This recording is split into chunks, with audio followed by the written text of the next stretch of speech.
Wow. So 2 races this weekend, Kentucky for the Cup Series and Toronto for the IndyCar Series. Let's go ahead and get into it. This is The Fuel.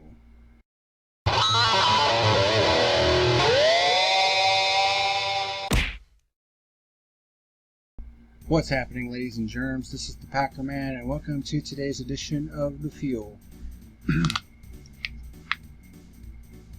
I have 2 races to go through this week. IndyCar Series back after a bit of a 2 or 3 week gap. And the Cup Series was at Kentucky this week. This time around we're going to go in order of appearance. So we're going to do the Kentucky review first, and then... Sorry about that. That's really starting to get on my fucking nerves. Being constantly interrupted while I'm trying to do a damn review.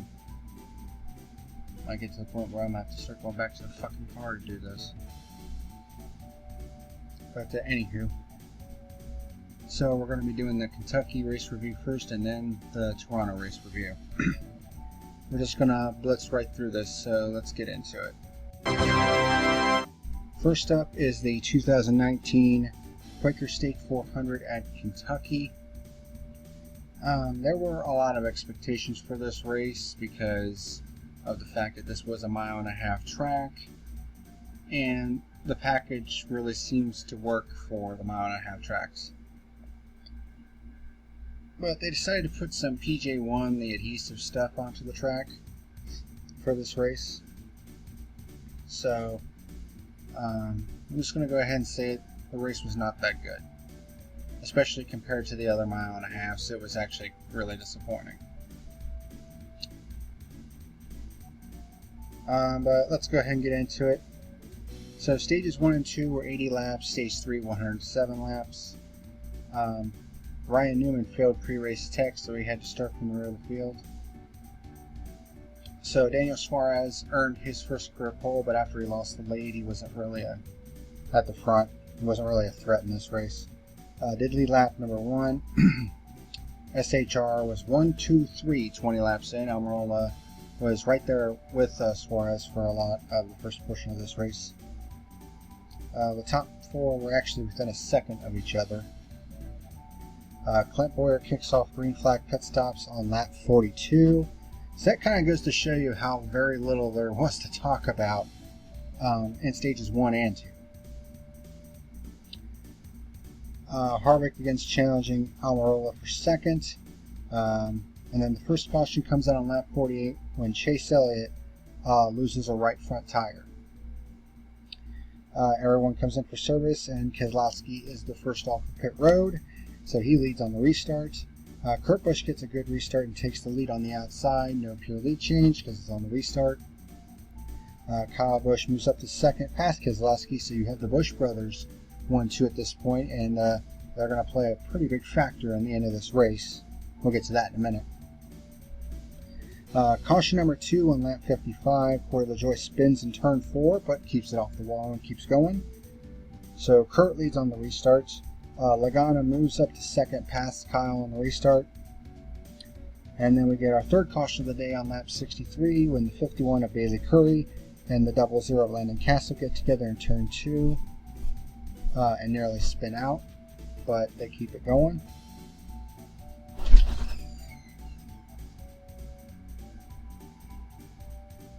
Anyway, everyone comes in for service. Kurt Busch leads on this restart. Logano challenges for the lead, but Busch holds him off, and Kurt Busch wins stage number 1. So pretty lackluster so far. Everyone comes in for service, and Kyle wins the race off pit road this time.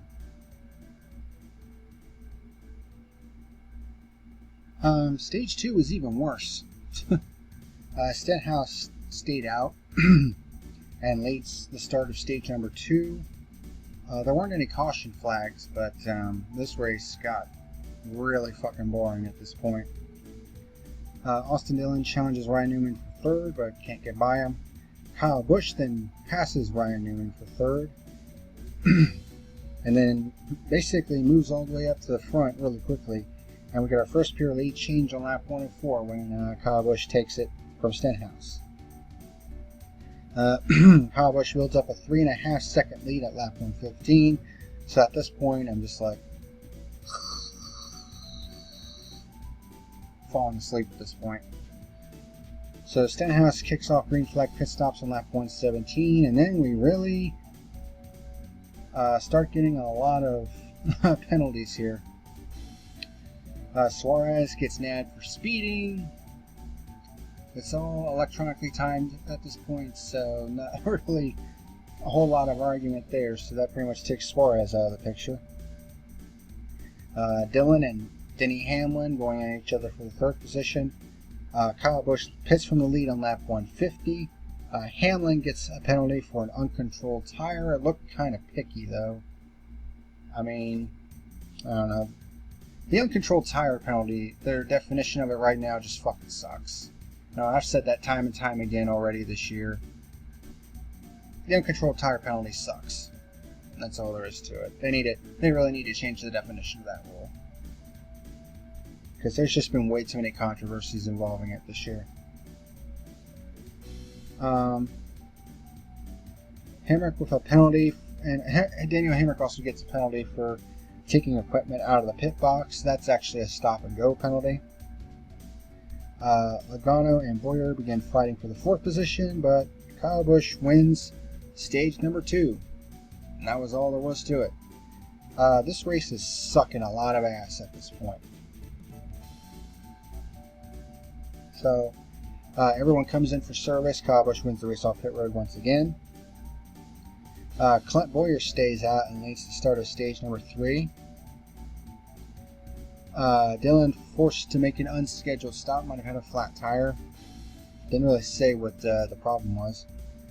Kyle Busch working his way back towards the front, battling with Kurt for the fourth position.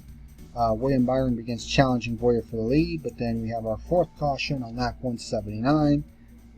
When Jimmy Johnson gets loose in turn 2, smacks the wall and spins out. Kevin Harvick gets a tire violation under his pit stop, so he has to start from the rear of the field. Clint Bowyer leads on the restart. Kurt Busch gets a great run around the outside of Byron and takes over the second position. And William Byron was actually penalized for a restart violation. He basically got the jump over Clint Bowyer, so that pretty much takes him out of the equation. Kurt Busch begins challenging Bowyer for the lead, while younger brother Kyle is up to third. Logano is also closing in, so this is when the race really started to pick up a little bit, because we started to get some great battles here. Kurt Busch was able to get underneath the Bowyer and lead at the line for our second pure lead change of the day on lap 202, but then Clint powered back around on the outside for pure lead change number 3 on lap 203. Kyle challenges Kurt for second, but Kurt holds him at bay and then challenges Bowyer for the lead once again. And we get our fourth and final pure lead change of the day on lap 206 when Kurt Busch takes the lead and actually clears Bowyer off of turn 2. And a couple laps later, Bowyer comes down pit road to begin the final round of pit stops. Kurt pits from the lead on lap 214. Truex and Michael McDowell are hit with speeding penalties under their green flag stops, so that pretty much takes Truex out of contention to win 3 in a row at Kentucky. Several drivers decide to stay out longer, including Ryan Newman, Daniel Suarez, Chris Buescher, Matt DiBenedetto, and Kevin Harvick. Logano challenges Kyle Busch for position and takes it, moving up into second. So Logano cycles out with the race lead because I think they only took like 2 tires. Several guys took 2 tires. Kurt Busch took 4, and he was 9 seconds behind Logano. And at this point, it's looking like this race is going to finish out with Logano wins all, and it's going to be another feather in the cap for the Penske-Gibbs rivalry, basically. With this time Logano beating Kyle Busch to the line. And it would have been his 3rd win of the year, which would have given Penske 6 wins overall to Gibbs' 10 victories. However, the caution would come out on lap 262, our fifth one of the day, when Bubba Wallace spins in turns 1 and 2. And it looked like he lost the right rear tire going into turn 1. So several drivers coming for fresh tires. And this is when shit really started to get crazy. Logano leads the first overtime, but he basically gets swallowed up with Kyle starting on his inside and Kurt going to the outside. And as soon as Kurt got to the outside, I was like, well, Logano's done. So we have 3 wide for the lead off of turn 2 between Kurt and Kyle Busch and Eric Jones, who was trying to challenge. And going into turns 3 and 4, it looked like Kyle had the slight edge, but Kurt had the run on the high side. So they were side by side for the lead coming to the white flag. And they ended up starting to rub fenders a little bit. One particular little rub going into turn 1 caused Kurt's left rear fender to start getting a tire rub. But it doesn't matter at this point. So Kurt and Kyle were going side by side down the backstretch and going into turn 3. Kyle looked like he had the slight edge, but Kurt managed to power back around on the outside. They touch again off of turn 4 and almost sent both of them around. But both of them hold on. And Kurt Busch just barely beats his little brother to the line to win the Quaker State 400 for his, I think, his 31st career victory, his first win of the season, and his first with Ganassi. So, a couple of notes here. This is actually Kurt's first victory on a 1.5 mile track since 2010, and this is also I think the first victory for the one car since 2013. So it looks like bringing Kurt on board was a great move for Ganassi, and I think I heard it was only a 1-year deal, but I think Ganassi and Kurt, they might be in further negotiations to maybe get a longer contract in place, because it's pretty clear to me that Kurt still has what it takes. I mean, the last couple of years he's been super consistent. He only won 1 race last year, which was at Bristol, I believe. And he wins at Kentucky. Probably should have won the Daytona race if not for some weird circumstances. But that's all behind him now. I mean, he was pretty much a guaranteed lock in the chase based on points, but now he really is in with this victory.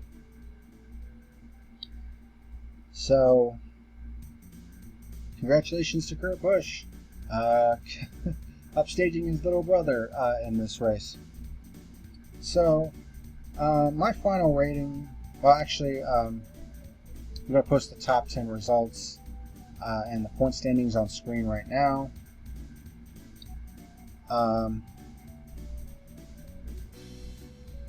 So, top 10 results. As for the point standings, give me 1 second. Find them here.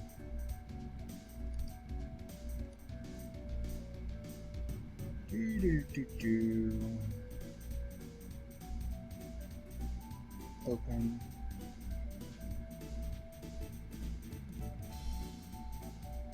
It's good that I can move the screen around on here. That doesn't really affect the recording at all. And it's taking its sweet time to load. Go figure. Come on, I'll have a friggin' day here. Thank you. Alright, so now you've seen the finishing results. Here are the point standings. Kyle Busch and Martin Truex Jr. have 4 wins apiece. Brad Keselowski with 3 wins. Joey Logano and Denny Hamlin with 2 wins. And then you have Chase Elliott, Kurt Busch, and Alex Bowman with 1 win apiece. They are locked into the playoff with 7 races remaining until that starts. The rest of the top 16 are Kevin Harvick, Eric Almirola, Ryan Blaney in 11th, William Byron 12th, Kyle Larson, Clint Bowyer, Jimmy Johnson, and Eric Jones. So the guys on the outside looking in right now are Ryan Newman, just 2 points out. Daniel Suarez, just 4 out. And then you have Ricky Stenhouse Jr., 46 out, and Paul Menard, 54 out. So it's going to really take a miracle for those guys to get back into the playoff hunt. Right now, it's pretty close from about 14th to 18th. So that's basically 5 drivers going for 3 spots. That's what it amounts to. And that's the point standings as they stand after Kentucky. As for my final rating for the Kentucky race, I mean, let's be completely honest here, people. The race was not that good. It really wasn't. Stages 1 and 2 were boring as shit. Stage 2 in particular was putridly bad. It really only started heating up in Stage 3.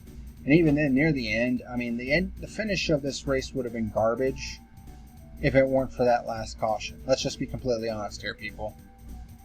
If that last caution doesn't happen, Logano wins by 2 seconds, and we're just going to be calling this a typical Kentucky race. So, I mean, not even the aero package made this race great. I mean, the other mile-and-a-half races have been pretty damn good this year. And then Kentucky was still Kentucky. I mean, the finish definitely boosted the overall perception of this race, but I think a lot of people are really overrating this race, because I saw some people saying, yeah, this was a great race. No, it wasn't, people. It was a shit-tastic race with a great finish. Stop overblowing shit. I mean, you gotta look at the entire fucking picture before coming to a conclusion. Okay? And the overall picture is stages 1 and 2 were garbage. And it only started to heat up in stage 3. And then the finish was nice.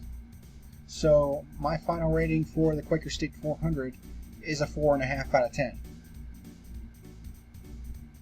I know that might piss some people off, but I really don't fucking care. This is my opinion, and I'm allowed to have a fucking opinion. So, if you agree, great. If not, whatever. But, you know, you shouldn't have to get so fucking butthurt over one man's opinion. So, it is what it is. But now that we've completed the review for the Cup race, let's go ahead and get into the IndyCar race straight away. Alright, so the 2019 Honda Indy Toronto on the streets of Toronto at Exhibition Place. This race was also kind of pretty eh. It wasn't really that good. The most interesting part of this weekend was Takuma Sato and Sebastian Bourdais nearly came to blows after practice, because apparently Bourdais nearly put Sato into the wall, and Sato did not appreciate that whatsoever. And that's really kind of surprising that Takuma Sato, of all people, completely lost his temper. You don't really see that. Another cool thing was that Robert Wickens made his return. He was driving a specially designed pace car.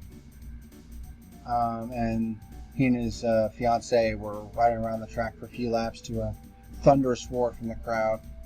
He did say he is definitely going to try to get back in a race car. I don't know if it'll ever happen, but he is going through some hellacious rehabilitation to try to make that happen. So hopefully he'll be able to make his return to the cockpit, because Robert Wickens just has too much damn talent to be wasted like that.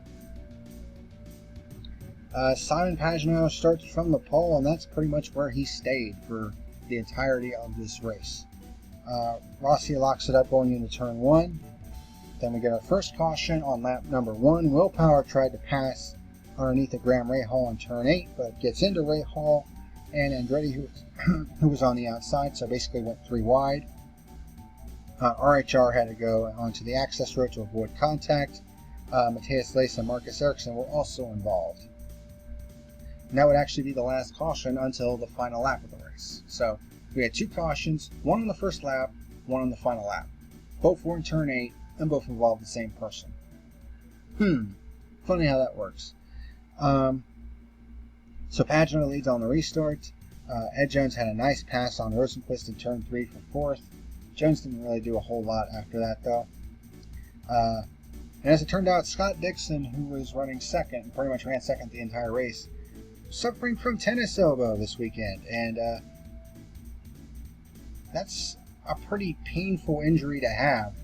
And he even said after the race that his left arm, which I'm assuming that's the arm that has the tennis elbow, was extremely weak. Because, I mean, racing on a street course with all the bumps and stuff, I mean, that's difficult to do when you're at 100%. But when you have, you know, an elbow injury and you're driving a race car that basically has no power steering, that can certainly make it difficult. So, props to Scott Dixon for fighting through that. And I don't envy his task this coming Saturday night in Iowa either, which is the next race for the IndyCar series. Rossi comes down to kick off green flag pit stops on lap 16. He finished on the podium in this race today. And finished ahead of Newgarden, which really tightens up the championship battle with 6 races remaining. We'll get to that in a minute. Ed Jones drives his teammate Spencer Pigot into the wall in turn 3, which damaged Pigot's front wing. So that wasn't very nice. That wasn't a very nice teammate there. Pagano pits from the lead on lap 19, and he regains the lead from Zach Veach, but it's not going to be considered a pure lead change because Veach has not pitted yet. So they're on radically wild, indifferent pit stop schedules. So we get to halfway through the race, and it's just, I mean, Pagano at this point had like a 7-second lead.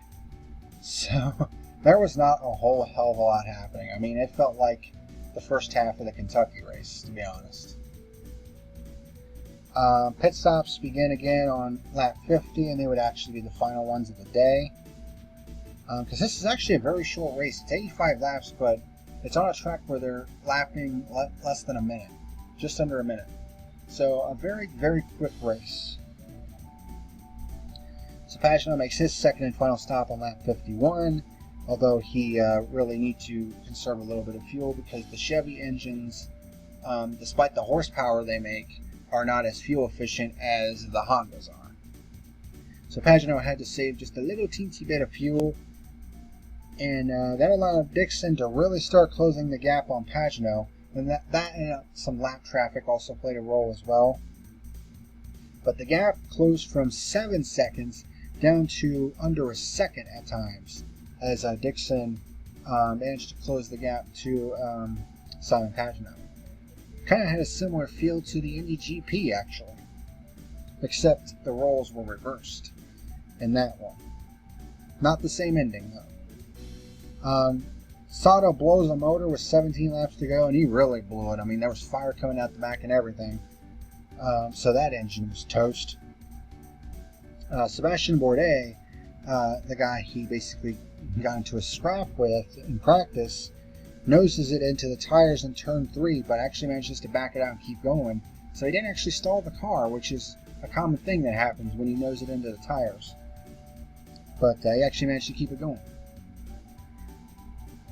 So the lead is under a second with 15 laps to go. Pigot completely misses turn 3, so he has to whip it around in the runoff area and get it back going again. Rossi also begins closing the gap to the 2 leaders. I mean, he was behind by like 7 seconds. Managed to get it down to under 3 seconds, but would eventually run on a time.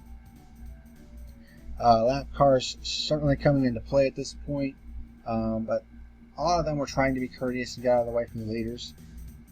Pagano was still a little bit worried about fuel with 2 laps to go, but he wouldn't have to worry about it on the final lap, as the second and final caution came out on the white flag lap. Will Power bends it into the tires in turn 8, this time by himself. And the race ends under caution. And to be honest, I mean, even if this race ended under green, it probably would have had the same result anyway. So the caution coming out at that point It really doesn't matter. I mean, and they had to throw the caution at that point. I mean, Power bended into the tires in turn 8, and he was pretty vulnerable right there, so they had no choice but to throw the yellow. I mean, I don't think it really mattered anyway. I mean, Pagenaud was far enough ahead of Dixon that the outcome of the race wasn't in doubt. And Pagenaud dominates this race and wins the Honda Indy Toronto. His first win in Toronto in 10 starts. It's his third win of the year, 14th of his career, and he did so while holding Scott Dixon at bay. Alexander Rossi rounds out the podium and actually finishes ahead of his points rival, Joseph Newgarden. And we look at the unofficial results, although they will be official soon. Pagenaud with the win, of course, Dixon second, Rossi rounding out the podium. Joseph Newgarden actually smacked the wall in the final turn with 3 laps to go. There was some concern that he might have actually bent the toe link on his car, but he was able to nurse it home to the finish and prevent losing any more points to Alexander Rossi. He lost, I think, like 3 points this weekend, so the gap is down to 4, as we'll see in a minute. Felix Rosenqvist, the top rookie, once again, finishing 5th. James Hinchcliffe comes home in the 6th position, the top Canadian driver in this race. I think is he the only Canadian driver in this race? I can't really remember. But he finished 6th, but then ran out of gas on the cool-down lap. He definitely cut it close, but hey, at least he made it. Colton Herta comes home 7th. Good run for him. Sebastian Bourdais, despite bending it into the tires in turn 3, actually came home in 8th. Graham Rahal, despite getting spun out on lap 1, finished 9th. Same for Marco Andretti, who comes home in the top 10. And Santino Ferrucci rounds out the top half of the field. And then we come to the point standings. With 6 races to go in the IndyCar season. Man, we only have about 2 months left in IndyCar before that's over with. Top 10 in points. Joseph Newgarden continues to lead, continuing his quest for a 2nd title. But Alexander Rossi, he is breathing down his neck. I mean, when you look at the stat sheet for these 2 guys this season, it is uncanny how they just mirror each other. And it also reflects in the point standings. I mean, Newgarden has the 1 extra win over Rossi, and that's pretty much the difference right now. Everything else, they're pretty much mirroring each other in. Laps led, laps completed, top 5s, top 10s, podiums. The only difference is Newgarden has 1 more win than Rossi. And that's the difference right now. 4 points is the gap. Although Pagenaud closed the gap a little bit himself, in 3rd place, just 39 points behind. And let's not forget that Laguna Seca at the end of the year is double points. Which also means that Scott Dixon is not out of it yet. He's 86 points back in 4th, but because of the double points at Laguna Seca, he's not quite out of it yet. But he really needs to step up the pace. Will Power, despite a bad day today, still is 5th in points. Has not won yet this year, which is shocking, to say the least. Takuma Sato, despite his engine failure, there was absolutely no movement in the top 10 in points whatsoever this week, which is crazy to think about. So Takuma Sato, despite his engine failure, remains 6th in the points. Ryan Hunter-Reay, despite his troubles today, is 7th. Graham Rahal, 8th. James Hinchcliffe, 9th. And Felix Rosenqvist, the top rookie this season so far, is 10th in the points. And that'll do it for that. As for my final rating for the Honda Indy Toronto, I'm going to give it a 3 out of 10. It really wasn't that good. I mean, it heated up a little bit at the end when Dixon was chasing Pagenaud down, but there were no pure lead changes in this race once again. And for the most part, it was just a snooze fest. So, I mean, the 2 cautions with Will Power were kind of funny, how he was basically making himself look like a giant fucking clown. That was kind of funny. But yeah, nothing really of interest in this race. So 3 out of 10 is what I'll give it. And that will close out today's edition of The Fuel. Thank you very much for watching. And until next time, this is the PackerMan signing out. Hit the roll credits! Well, that is all for today's video. Thank you very much for watching. Be sure to rate, comment, favorite, like, and subscribe to my channels here on YouTube.com and over on BitChute.com. If you would like to sponsor my channel, go to my channel page at subscribestar.com. Thank you very much for watching, and until next time, this is the PackerMan signing out. Have a good one.